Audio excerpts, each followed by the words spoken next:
Brought to you by Agilus Diagnostics.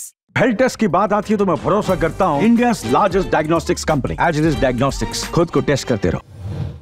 काय सांगणार, आज तुमचं उपोषणाचा 5वा दिवस आहे, सरकारकडून काही फोन वगैरे, काही संपर्क वगैरे? नाही, आजपर्यंत नाही। आज 5वा दिवस आहे, आज संभाजीराजे छत्रपती जरांगे पाटलांची भेट घेण्यासाठी येत आहेत। काय वाटतं, त्यांचं उपोषण संपेल की नाही आणि तुमचं उपोषण कधी संपणार आहे, काय सांगणार? नाही, आमचं उपोषण आमचं सरकारकडे मागणी आहे। जरांगे पाटलांचं उपोषण आहे म्हणून आम्ही बसलो नाही, तर आम्हाला आमच्या मनात भीती आहे की जर हैदराबाद गॅजेट, बॉम्बे गॅजेट आणि उद्या सातारा गॅजेट लागू केलं तर ओबीसीचं आरक्षण संपतंय, ही भीती आहे आणि या भीतीपोटीच आम्ही इथं उपोषणाला बसलेलो आहोत। गेल्या वेळी तुमचं उपोषण 10 दिवस चाललं होतं, मग सगळे ओबीसी नेते असतील, मग शिष्टमंडळ असेल, ते या ठिकाणी आलं होतं। काय वाटतं, यंदाचं उपोषण पण लावण्याची शक्यता आहे? नाही, उपोषण खरं तर ज्या लोकांना ही प्रक्रिया कळते, ज्या लोकांना हक्क अधिकार कळतात, ते सगळे लढाईत सामील आहेत।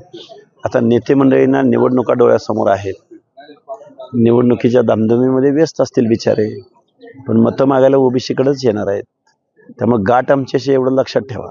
5 दिवस झाले तुमच्या उपोषणाला, मात्र सरकारने अद्यापपर्यंत कुठलीही तुमच्याशी चर्चा केलेली नाही, संपर्क साधलेला नाही, मग काय वाटतं नेमकं सरकार दुर्लक्ष करत आहे? सरकार असो, नेते असो, विरोधी पक्ष असो, कोणी असो, जे नेते निवडणुकीमध्ये व्यस्त आहेत त्या नेत्यांना सांगणं आहे आमचं की जर तुम्ही इकडं फिरकत नसाल तर उद्या मतदानाला आमच्या दारात यालच, त्यावेळी आम्ही तुम्हाला याचा निश्चित जाब विचारू। आज संभाजीराजे छत्रपती जे आहे ते मनोज जरांगेंची भेट घेण्याची शक्यता आहे, त्याचबरोबर त्यांचं उपोषण जे आहे ते देखील आज संपण्याची शक्यता आहे, ते विनंती करू शकतो। ते मनोज जरांगेंना भेटायला नाही येणार, ते मनोज जरांगेंशी राजकीय युती करायला येत आहेत। त्यामुळं संभाजीराजेंचं गरजवंतांचं प्रेम असो किंवा आपल्या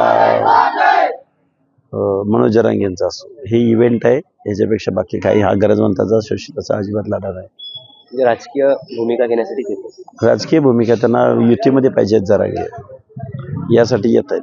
मला काही यात जास्त त्या संभाजी महाराजाला आरक्षणातलं जास्त कळतंय असं मला वाटत नाही।